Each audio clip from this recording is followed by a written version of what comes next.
여러분이 경제 독립을 이루는 그날까지 함께 하겠습니다. 안녕하세요. 3일 경제 독립 팁입니다. 자, 하반기에 걱정거리가 하나 생겼는데요. 바로 하반기 의료보험, 피부양자 문턱이 높아집니다. 한마디로 자격기준이 까다로워진다는 얘기인데요. 공적연금 2천만 원 넘으면 탈락합니다. 매우 심각한데요. 오늘 이 내용 궁금하신 분들은 영상 끝까지 함께 해주세요.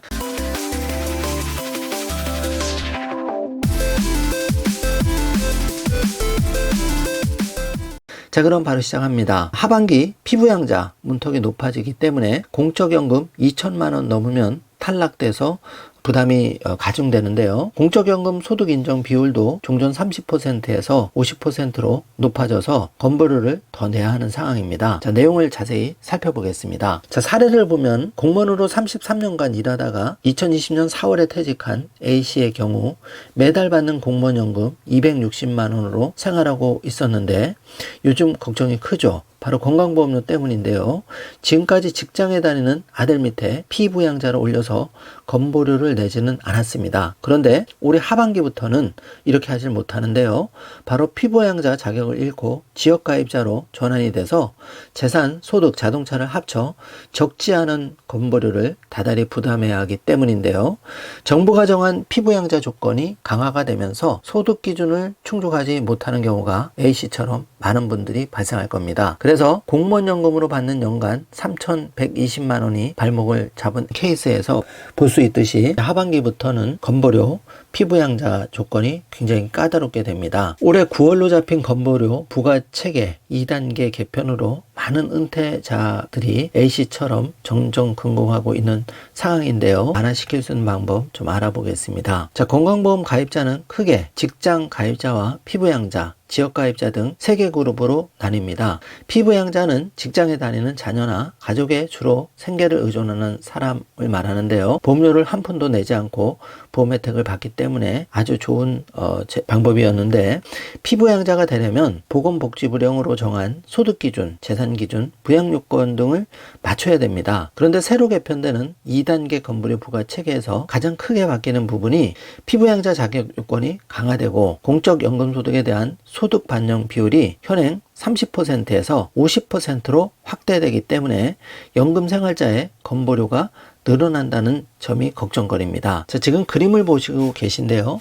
건강보험 부양률 추이입니다. 소득기준 피부양자 자격이 연간 합산소득 3,400만 원에서 2천만 원 이하로 바뀌게 되는데요. 까다로워지는 피부양자 자격 요건, 소득기준이 연간 합산소득으로 현재 3,400만 원에서 2천만 원 이하로 대폭 낮아지고, 또 11월부터 지역보험료를 부과하기 때문에 2021년도 합산소득이 연간 2천만 원을 넘으면 당장 올해 11월부터 피부양자 자격을 잃고 지역가입자로 전환이 됩니다. 바뀐 기준에 따라서 적용이 될 예정인데요. 합산소득에는 금융소득, 사업소득, 근로소득, 연금소득, 기타소득 등이 포함이 됩니다. 자, 가장 문제가 되는 것은 연금소득인데요.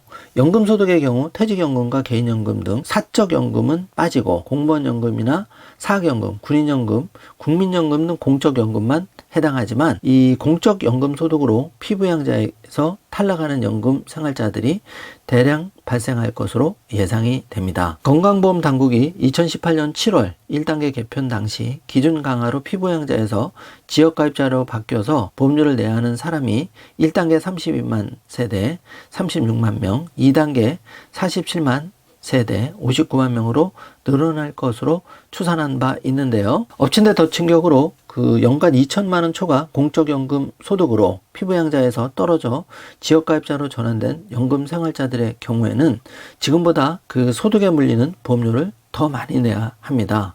지역가입자의 소득 건보료를 매길 때 반영하는 공적연금소득, 국민, 공무원, 사학연금, 군인연금의 소득 인정 비율이 현행 30%에서 50%로 상향 조정되기 때문인데요. 연간 수령 공적연금 액수는 2,400만 원으로 같은데 건보료는 약 1.5배가량 오르게 되는 것인데요. 이와 함께 사업소득이 없어야 피부양자 자격을 유지할 수가 있습니다. 사업소득이 1원이라도 있으면 피부양자 자격을 잃게 되는데요. 프리랜서 등 미등록 사업자의 경우에는 사업소득의 합계액이 연간 500만 원 이하여야 피부양자로 계속 남아 있을 수 있다는 점 체크해 주시기 바랍니다. 자, 재산 기준 자격도 과세 표준 5억 4천만 원에서 3억 6천만 원 이하로 강화가 되는데요. 재산은 과세 표준 3억 6천만 원에서 9억 원인 경우에는 연간 합산소득이 1천만 원 이하여야 하는데요. 현재 5억 4천만 원인 과세표준 기준이 현저히 낮아지기 때문에 많은 분들이